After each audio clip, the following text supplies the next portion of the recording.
a novel, granted, by a very accomplished historian. Sansom knows what he's talking about. He's a very accomplished, very experienced historian. He really does tell a really emotive tale in his books about what it's like for a man to live with disability, and a visible disability.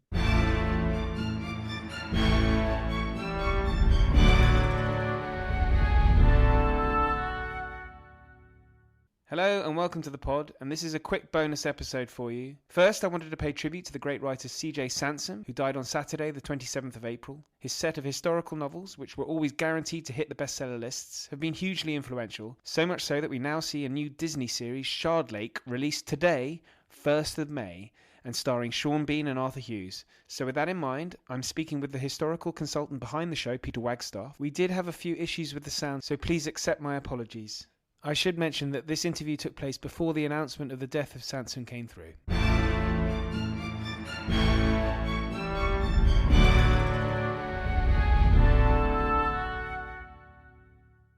Peter Wagstaff, thanks very much for joining me. Thank you very much for having me. So Peter, look, it's great to have you on because I was very keen to speak to a historical consultant to talk about the new show, Shardlake, which I watched the first episode, and the reason why I was wanting to get you on to discuss, really, because it throws up a few interesting topics that I've not really covered on the podcast so far. Predominantly, though, so a few of the subjects are dissolution of the monasteries. There is the whole idea around how was deformity or disabled people dealt with in the Tudor period, which I guess is difficult to know, but those are the sort of two most obvious ones. And also, a few other things around crime in the period, that sort of thing. But I thought we'd just start off. We know from the first episode, Anne Boleyn has just been, recently executed. We have Sean Bean is Thomas Cromwell. We do. That's very exciting.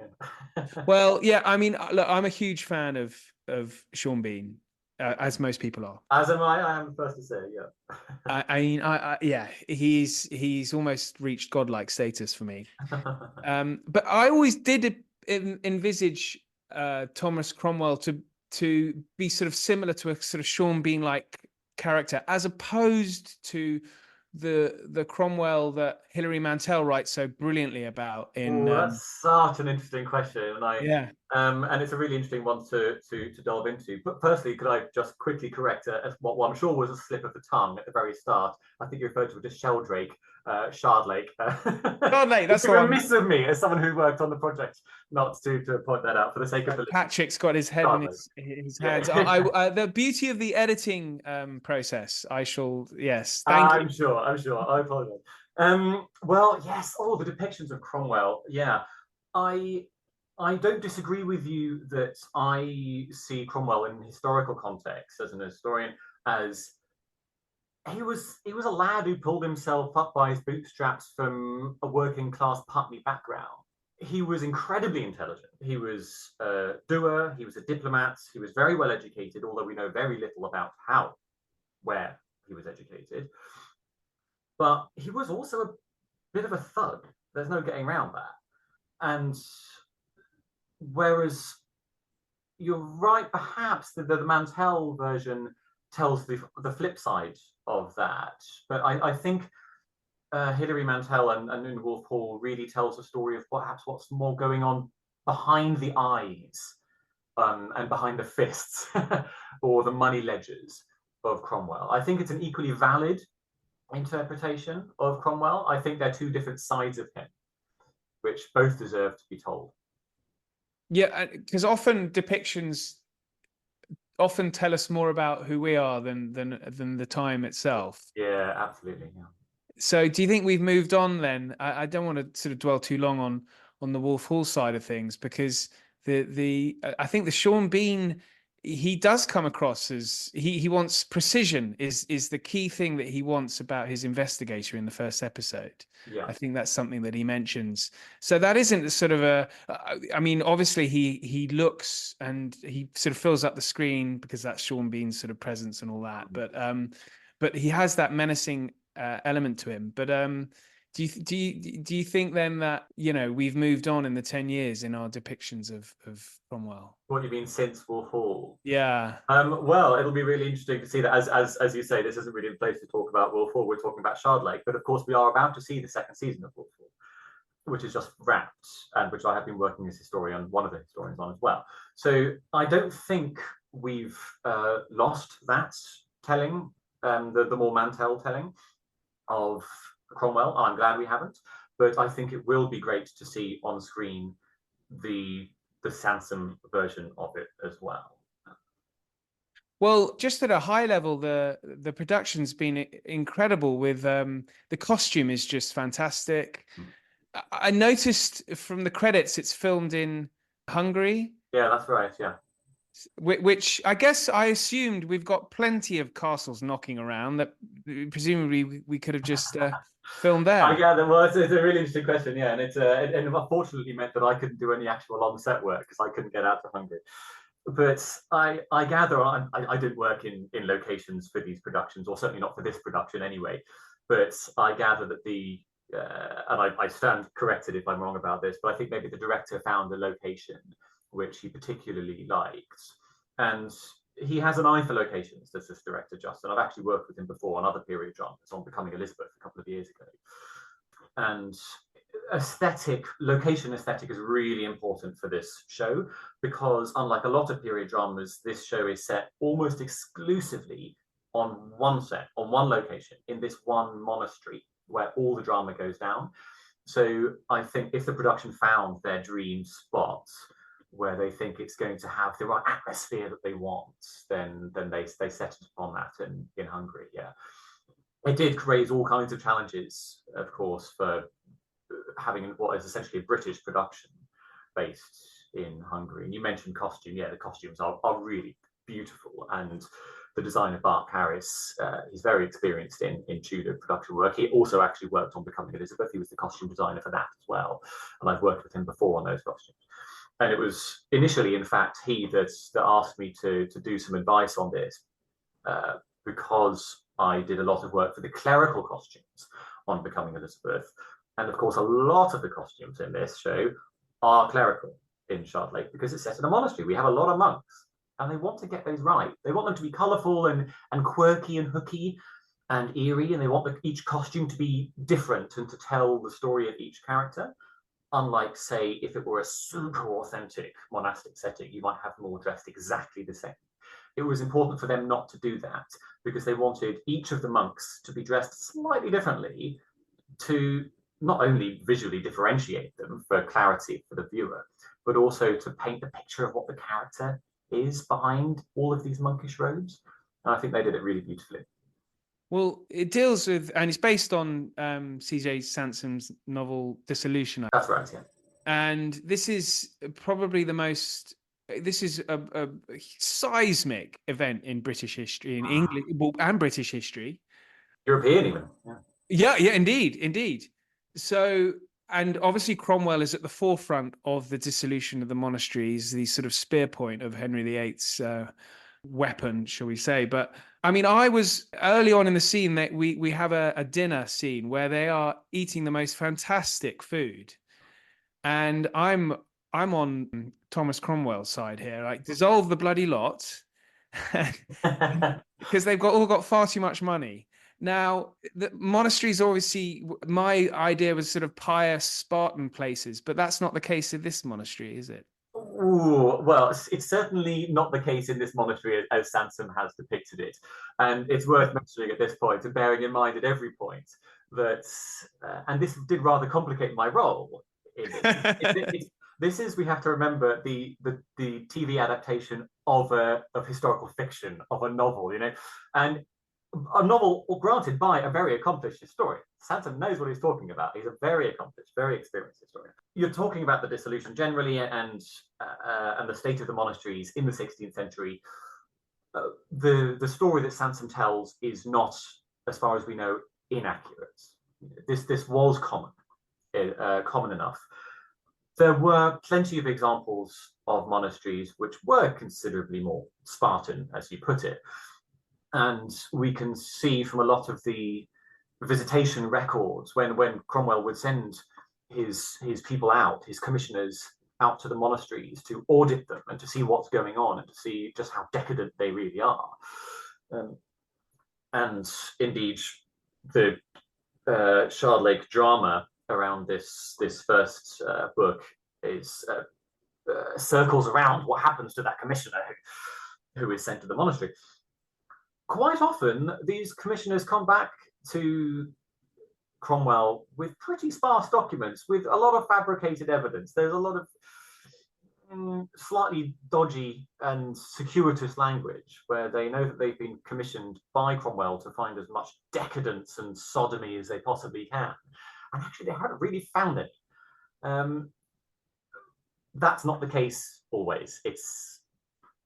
I personally haven't done a study in what the ratios are of decadent versus Spartan monasteries in the 16th century. But there are a bit like the two stories of Cromwell. There are two stories to be told about the state of the monasteries at the time. Indeed, indeed, and well, you're being, hugely diplomatic, and I very much admire you for that. Because yes, as you say, we're talking about a drama based on a historical fiction novel.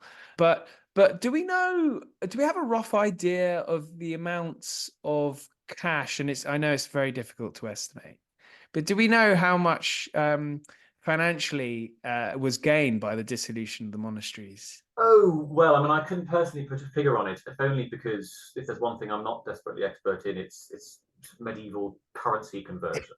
But it was a considerable proportion of GDPR, as a modern economist might put it.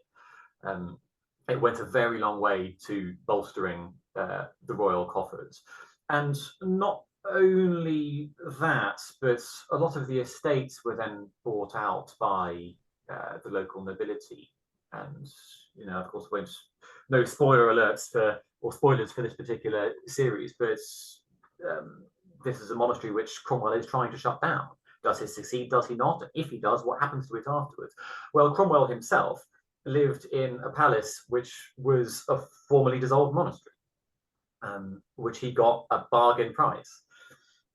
But yes, the wealth that was quote unquote recovered or confiscated or stolen or whatever you like to say from the monasteries was very considerable indeed.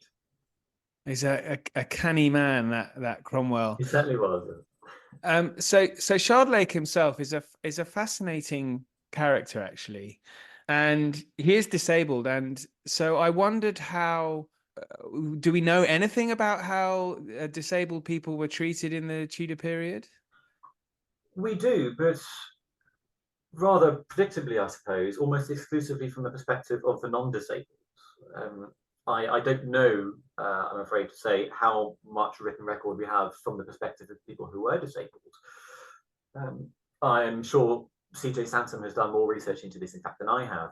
But he really does tell a really emotive tale in his books about what it's like for a man to live with disability, and a visible disability at the time.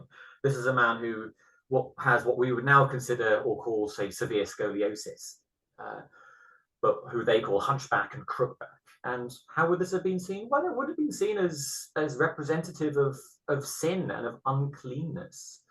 And that even if he himself wasn't a sinner, certainly his parents or ancestors were.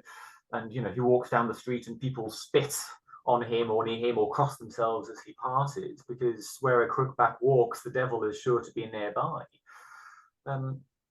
And however, what Sansom does really, really well is he deals with this in a really emotive and sensitive way, in a way that's also really troubling. And I really applaud the production for not shying away from this at all. It would have been easy to play this down a bit, because it's not an easy subject to talk about. But Sansom has really focused on how Shardlake's disability does not own him. It does not become him. He is not his disability. It's a factor, particularly in his psyche and in how other people relate to him, but not in really how he relates to others. It's, for instance, he feels self-conscious about the fact that he can't wield a sword as well as other people might be able to, but that we see as much about how he compensates for that in his incredible sharp intelligence and his bravery and his ability to manipulate relationships in really clever ways. And he's disabled, but he is not his disability. And Sansom does that beautifully in the books, and I really think that Stephen Butchart has captured that really fantastically in the screenwriting as well. Yeah, so much so that, you know, the viewer, I think, at least certainly myself, you almost forget about it in certain scenes where he's, you know, his wit shines through. Are there any kind of because obviously crime occurred, one assumes, regularly in the Tudor period. Do we know much about?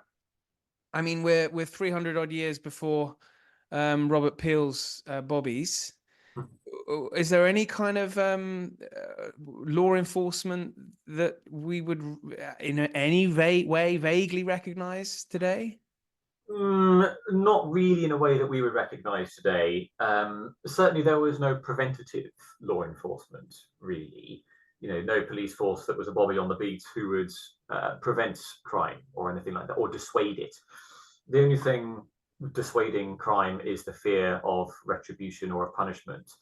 But for an awful lot of people, that fear was fairly far removed from the act of crime itself, because what are the chances you're going to get caught? Pretty slim. Especially at different levels of society, right? So Shardlake himself is a lawyer, and he either prosecutes or protects people in courts charged with crimes. But these people are not usually peasants on the street charged with beating people up or nicking a loaf of bread or whatever. That was absolutely endemic.